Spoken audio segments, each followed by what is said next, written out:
Friends అందరికీ దయచేసి ఈ వీడియో మాత్రం ఖచ్చితంగా షేర్ చేయండి. ఎందుకంటే రాత్రి మన రాయదుర్గ్ మెట్రో నుంచి డిఎల్ఎఫ్ వరకు ఫుల్ వర్షంలో 40 నిమిషాలు ట్రాఫిక్లో నేను ఒక డ్రాప్ ఎక్కించుకొని వచ్చిన. మేడం ఎంత వేస్ట్దంటే డబ్బులు పేమెంట్ అయిపోయిందని చెప్పి 250 మాట్లాడుకుంటే నీ దగ్గర నాకు 250కి 50 రూపాయలు ఫోన్పే కొట్టి చూపించకుండా అయిపోయిందని స్క్రీన్ ఇట్లా చూపించి వెళ్ళిపోయింది. నేను రైట్ మార్క్ పడింది కదా అనుకున్నా. తర్వాత చూస్తే నాకు 50 రూపాయలు వచ్చినాయి.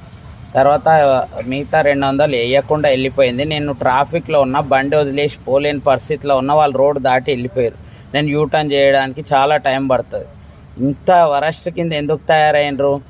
దాని బాయ్ ఫ్రెండ్ 300 ఇచ్చిండు, నాకు చేంజ్ లేదు ఫోన్పే చేయన్న. ఆమె పైసలు గుంజుకొని మరి ఫోన్పే చేస్తా అని చెప్పి ఇట్లా చేసింది.